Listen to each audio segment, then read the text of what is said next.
So this is Mr. KGB Crypto.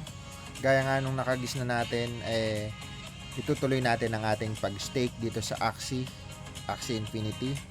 Medyo maganda yung market ngayon guys, October 26 ngayon, 2 AM.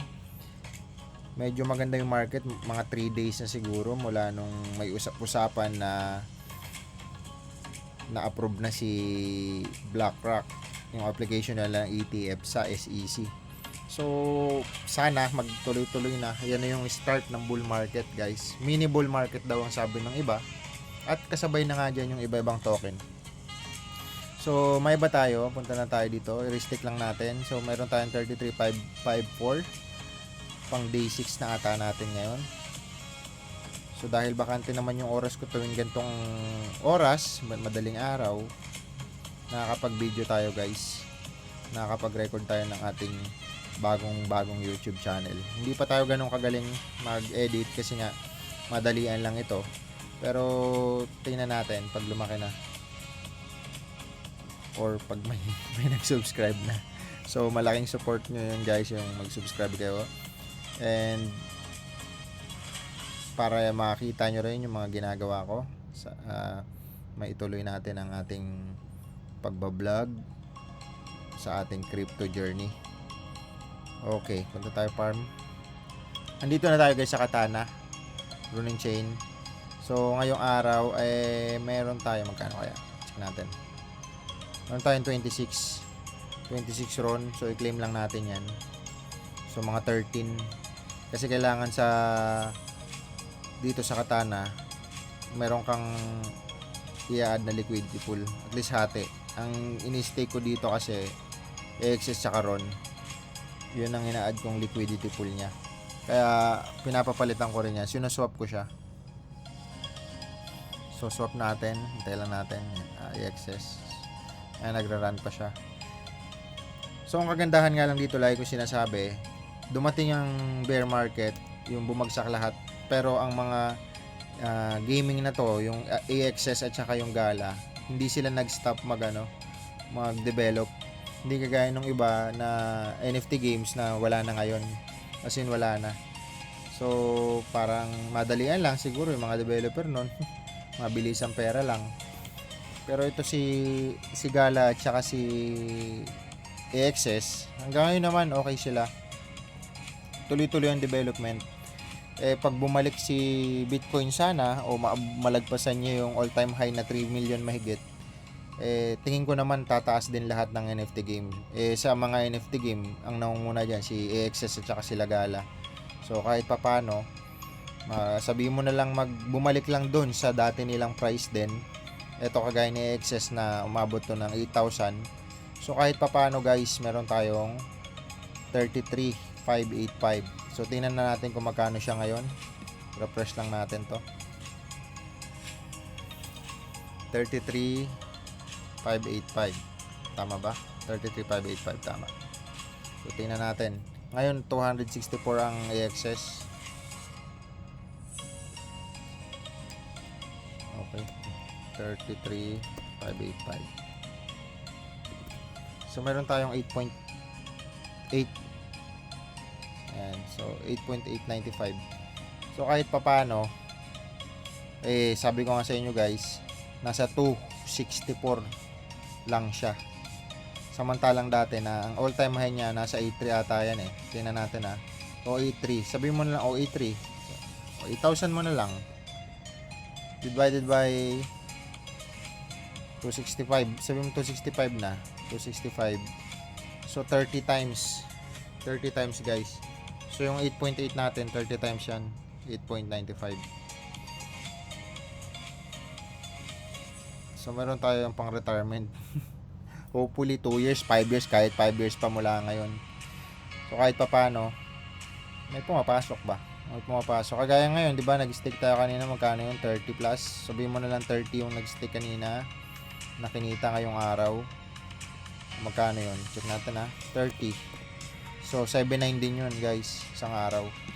So balikan tayo dito sa Katana. For sure tapos na siya. Ayan, gumana na.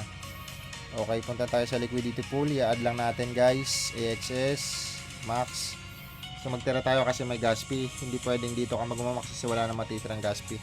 Kaya dito tayo magmamax sa AXS para may matirang gas fee.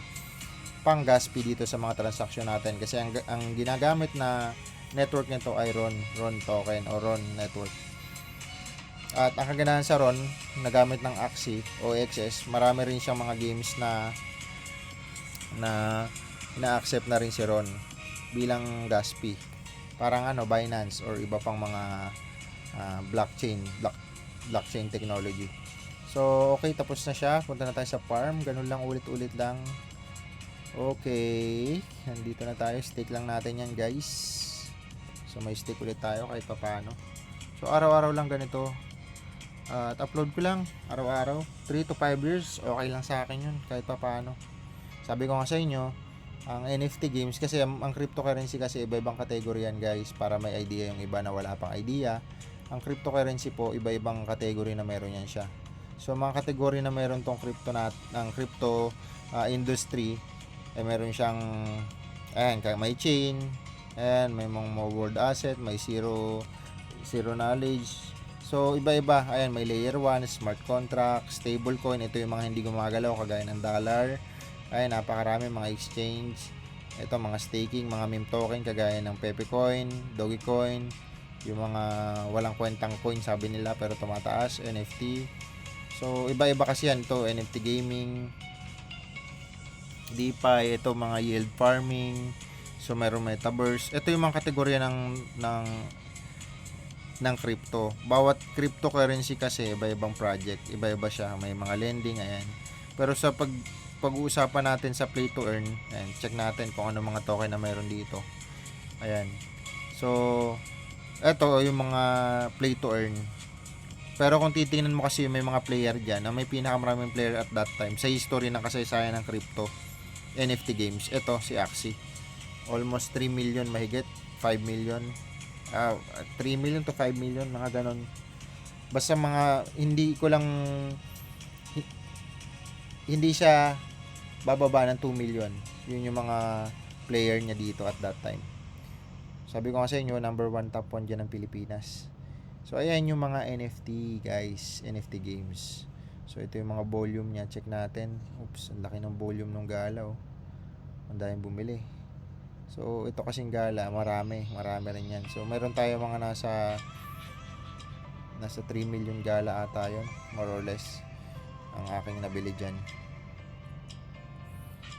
So ayun lang, guys. Tas ito, idol din natin yan. Shoutout kay Sir Dison, may-ari nito. Pilipino po may-ari ng YGG. So parang yield yan, yung ginagamit nila na marami ring games na yan ang ginagamit. Kasi para siyang malalaking team na buong team papasok sa game, parang ganon. So yung team YGG ng Axie, yan sa pinakamalakas sa Pilipinas. Actually top 1 sila. Top 1 sa pagkakalam ko. So ito mga step up to, yung parang STEPN yan. Ito yung ginagamit nila, parang governance saka utility token. So ito wax din. So dito yung Farmers World, dito tayo kumita ng malaki. As in malaki talaga. So kahit pa paano dyan tayo nakabawi. Ito yung Alien World, kasama din yan doon sa loob nitong wax. Ang kagandahan kasi sa wax, guys, wala siyang gas fee. Hindi kagaya ng kagaya ng RON o kagaya ng Binance, may gas fee yun. Kada pindot mo, kada laro mo, may gas fee kang babayaran. Sa wax wala, mag-stake ka lang. So sana bumalik na yung presyo ng wax, kasi ito dati umabot ito ng 44 pesos, mga ganon, 40 plus. Ang dami kong wax at that time, guys. Yung kung familiar kayo sa Farmers World, may mga machine doon, mining excavator, chainsaw, fishing boat. So araw-araw nakakapag ako noon, nakapag-craft ng isang mining excavator. Ay umabot yung mining excavator that time ng 3 million to 5 million isang piraso. Just imagine that, araw-araw yun. Pero yun nga lang, sa dami ko ng scholar sa Farmers World, umabot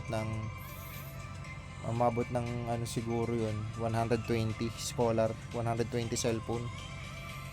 So medyo malaking kapital nandun lang napunta. Sayang, bumagsak yung value.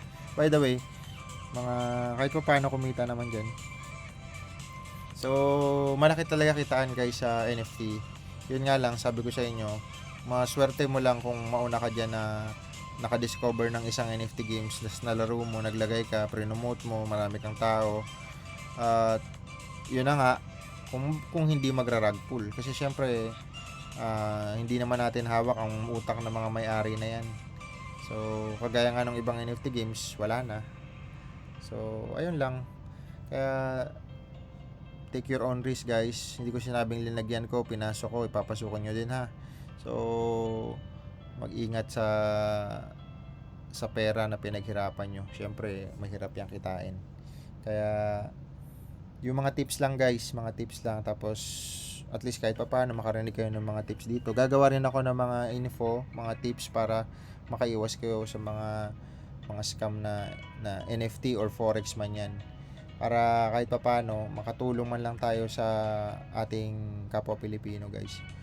So, ayun lang. So, bye-bye nyo po ang aking channel. See you tomorrow again. And God bless sa inyo guys kung nasan man kayo. Thank you.